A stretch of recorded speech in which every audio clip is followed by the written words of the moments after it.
नमस्कार, आप देख रहे हैं रिपब्लिक बिहार और मैं हूं आपके साथ अभिषेक कुमार। अगर बात बिहार के राजनीति की हो, अगर बात मुजफ्फरपुर की हो और मुजफ्फरपुर के पितामह रघुनाथ पांडे जी का नाम चर्चा में न आए, यह बात कहना बड़ा मुश्किल होगा। क्योंकि न जाने कितने लोगों ने रघुनाथ पांडे के नामों के सहारे अपनी राजनीतिक नैया को पार किया है। और हम ऐसा इसलिए कह रहे हैं क्योंकि जब भी चुनाव आता है तो नेता लोग रघुनाथ पांडे जी के नामों को भुनाने का पूरा प्रयास करते हैं। और भुनाया भी क्यों ना, क्योंकि रघुनाथ पांडे ने मुजफ्फरपुर के लिए वैसा किया भी है। क्योंकि अगर मुजफ्फरपुर और वैशाली लोकसभा क्षेत्र के तमाम विधानसभा सीटों पर पांडे परिवार का ऐसा दबदबा रहा है कि जिधर रघुनाथ पांडे के परिवार के लोग आज भी चाहते हैं उधर ही सत्ता जाती है। तो ऐसे में चर्चा होना तो लाजमी भी है, क्योंकि रघुनाथ पांडे जी ने अपने संघर्ष के बदौलत लगातार सफलता की सीढ़ियों को चढ़ते हुए अपनी सफलता को हासिल किए हैं। और हासिल करने के बाद उन्होंने अपने लिए ही नहीं, पूरे मुजफ्फरपुर और उत्तर बिहार के लिए स्वास्थ्य शिक्षा से लेकर के मुजफ्फरपुर शहर के विकास के लिए हर वो प्रयास किए जो एक सफल व्यक्ति को करना चाहिए। और इस कदर प्रयास किए उन्होंने, क्योंकि 1922 में जन्मे रघुनाथ पांडे जी ने जब अपने गांव में प्रारंभिक शिक्षा प्राप्त करने के बाद मुजफ्फरपुर शहर में कदम रखे तो उनका उद्देश्य था पैसा कमाना। और मुजफ्फरपुर शहर में पहुंचने के बाद उन्होंने अपनी नौकरी की तलाश की और नौकरी करने के साथ साथ अपने अंदर जो समाज सेवा का जो जज्बा था उसको लिए लगातार आगे बढ़ते गए। और आगे बढ़ते बढ़ते उन्होंने राजनीति में कदम रखा और 1972 में पहली बार मुजफ्फरपुर नगर पालिका के अध्यक्ष बने। और उसके बाद लगातार वो 2 बार मुजफ्फरपुर नगर पालिका के अध्यक्ष निर्वाचित हुए। और उसके बाद 1980 में रघुनाथ पांडे जो 1980 में विधानसभा का मध्यावधि चुनाव हुआ था उसमें उनको प्रत्याशी बनाया गया। और रघुनाथ पांडे उस समय मुजफ्फरपुर से विधानसभा चुनाव जीतने में सफल भी हुए। हालांकि उन्होंने बहुत कम समय में अपने नाम में पितामह शब्द को जुड़वाने का काम किए, जो बहुत बड़ी उपलब्धि थी।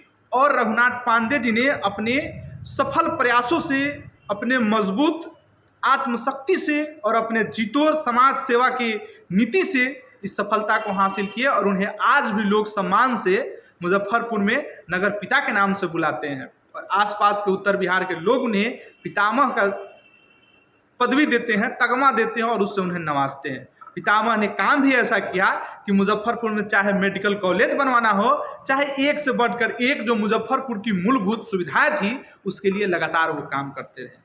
राजनीति ही नहीं, व्यापार के लिए भी रघुनाथ पांडे जी ने अपने प्रयासों को किए। और आज उनकी बहुत बड़ी कंपनी अमर ज्योति, जो आज भी मुजफ्फरपुर के नामों को शीर्ष तक पहुंचाती है। और उनके आज जो बेटे हैं रघुनाथ पांडे जी ने, आज यह चर्चा करना इसलिए भी जरूरी हो गया कि अचानक से रघुनाथ पांडे और उनकी पत्नी दोनों ने चिराग पासवान से मुलाकात किया है। और मुलाकात करने के बाद उत्तर बिहार की राजनीति में उफान आना शुरू हो गया है।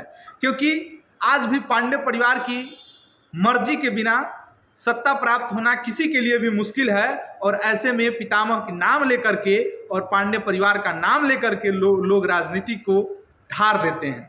और आज कल जिस तरीके से चिराग पासवान से अमर पांडे जी और उनकी पत्नी ने मुलाकात किया, उसके बाद से बिहार में राजनीतिक सरगर्मी तेज हो गई है।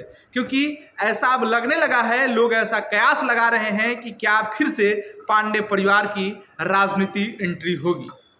और इस मुलाकात के बाद लगातार लोगों के अंदर यह सवाल तैर रहा है, लोग यह जानना चाहते हैं कि आखिरकार पांडे परिवार के युवराज, जिन्हें आज भी अमर पांडे को लोग मुजफ्फरपुर में राजा बाबू के नाम से प्रसिद्ध हैं और लोग उन्हें राजा बाबू के ही नाम से सम्मान से बुलाते हैं, तो ऐसे में लोग यह जानना चाह रहे हैं कि क्या फिर से उत्तर बिहार के राजनीतिक में उनके परिवार का प्रतिनिधित्व होगा। क्योंकि आपको बताते चले, अमर पांडे वर्तमान में 20 कंपनियों में कहीं ना कहीं शामिल हैं। और उसके अलावा भी उनके मुजफ्फरपुर शहर में कई एजेंसी हैं, कई ट्रांसपोर्ट के धंधे में अगर हम बात करें तो अमर पांडे अमर ज्योति जो बस की मुजफ्फरपुर की बहुत बड़ी कंपनी है उसके मालिक भी हैं। और उसके अलावा आपको बता दें, the Muzaffarpur central cooperative bank limited के 20 वर्षों से लगातार अध्यक्ष भी हैं। और ऐसे में अगर अमर पांडे जी चिराग पासवान से मुलाकात किए हैं तो इसके राजनीतिक मायने निकलना बिल्कुल जायज भी है, क्योंकि यह जो मुलाकात है यह काफ़ी यादगार मुलाकात है और इसको सोशल मीडिया पर अपने फेसबुक प्लेटफॉर्म पर अमर पांडे जी पोस्ट करते हुए लिखते हैं कि तूफानों से उठ रहा है। इस कहीं ना कहीं इस पोस्ट के बहुत मायने हैं, क्योंकि आज भी मुजफ्फरपुर के राजनीतिक में इनके परिवार का जो मजबूत पकड़ है, यह आज भी लोग यह राह देखते रहते हैं कि पांडे परिवार से क्या इशारा आता है और जिधर चाहते हैं उधर ही मतदान होता है और वही प्रत्याशी विजयी होता है।